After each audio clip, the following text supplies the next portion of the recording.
Hello and welcome to this video, which I hope will give a softer focus to the UCAT and shed light on one of the most important aspects of preparing for it, how to deal with those test anxieties. Most of you will have your UCAT test coming up in the next few months, so you might be starting to feel some pressure. I'm here to try and take some of that pressure away by showing you that it's honestly not that bad if you look after yourself and approach the admissions test in a good way. Now, it's completely normal to be feeling slightly on edge during this time period.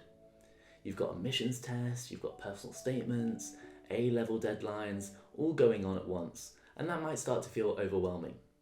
Despite this, it's really important to find ways to manage your stress so that it doesn't affect your ability to prepare and do well in the UCAT test itself. Now, the first thing to say is to try and take things one step at a time. When I say this, what I mean is don't think about everything all at once. For example, if your UCAT exam is in August, have most of your attention on that for now, before moving on to your personal statement and then interview preparations later on. Now, obviously, don't neglect any particular part of your application completely, but make a good plan and get your priorities sorted so that you don't have a bunch of thoughts building up for no particular reason. Making a list and getting those anxieties down on paper might help you stay on top of those priorities. That brings me on to my second tip to dealing with test anxiety. Create a clear revision schedule. You need to have a good plan that will work for you. Make sure that you consider other commitments like holidays or events, as well as getting breaks into your timetable. By having a good schedule, you can ensure that you're completing all of the practice questions and mocks which you want to in time for the admissions test, so that therefore you feel confident by the time that your test date comes around. Now, if you need help with knowing exactly how much revision to do, look into some of our Mind UCAT preparation blog posts or the articles with key revision tips for each part of the test. Another good place for preparation tips is the official UCAT website itself. With an effective plan in place, you'll be well on your way to our third tip. Get into a regular daily routine. Now, something which really helped me in the lead up to my UCAT exam was having set meal times and sleeping times. A daily timetable helped me structure my day, which then made it really easy to do some good revision and preparation in advance. Get a regular sleep schedule sorted for yourself, and tying into that, make sure that throughout this period you are still doing things that you enjoy or things that relax you. This could be a hobby such as cycling, or it could simply be spending time with loved ones. If you ever find yourself hating the UCAT, then it's time for you to build in more breaks, because you just won't be performing at your optimum when you feel like the exam itself is against you. Next up on our list of tips to dealing with test anxiety is to have a good support system.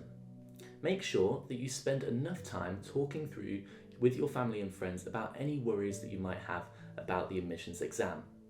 They might not be able to fix everything or completely understand what you're going through. However, sharing your emotions can do wonders in a stressful time. Personally, I found that speaking to my friends who were also taking the UCAT really helped me, because they could relate to what I was going through and it felt like we were going through it together, and that felt nicer. Now, it might also help to speak to a school teacher if you can, or a tutor who will know to support you through this time. Finally, remember that you are good enough.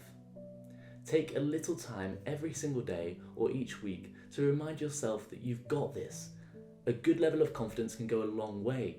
You're taking the UCAT exam because you're applying to a healthcare professional course, and that means that you're smart and that you can do this. At the end of the day, this is an aptitude test which doesn't require any particular A-level knowledge, so you're probably already able to pass it. Imagine how well you could do with just some good revision, albeit small. Hopefully what I've said will help you structure your revision and avoid any anxiety in the run-up to the exam. But what about that dreaded day of the exam itself? Well, it sounds obvious, but make sure to get a good night's sleep beforehand. Now, I know that you've probably always been told this by teachers or parents before an exam, but it genuinely is so important.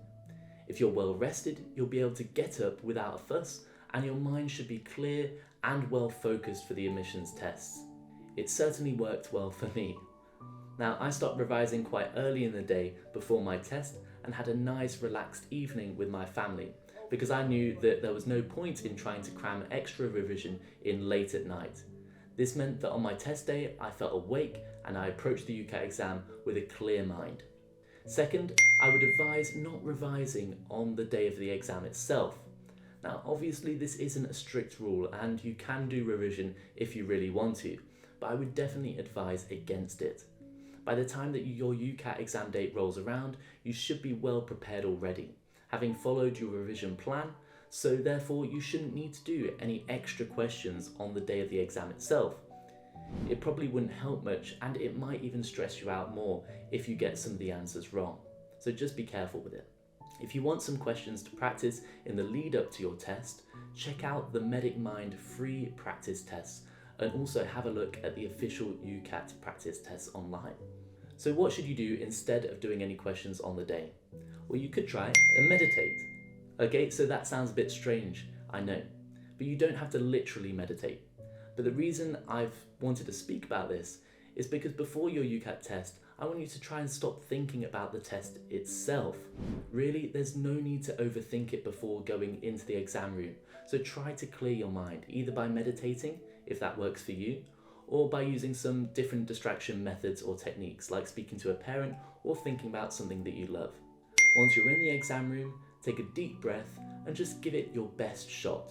This is your time to shine, so use all your revision and any help or tips that you've gotten from a tutor to go ahead and smash the UCAT exam. Finally, as a note to end, it's important to mention that in the worst case scenario and it doesn't go the way that you wanted to, it's really not the end of the world. You'll have time to look into the universities which you want to apply and that you have a good chance of getting into, and you can decide if you want to sit the BMAT test, and if none of that works out, then you can always try again, as so many people do. Now, if you would like any personalised support during the admissions test period, have a look at our online course or one-to-one tutoring services if you're interested. As always, best of luck with everything.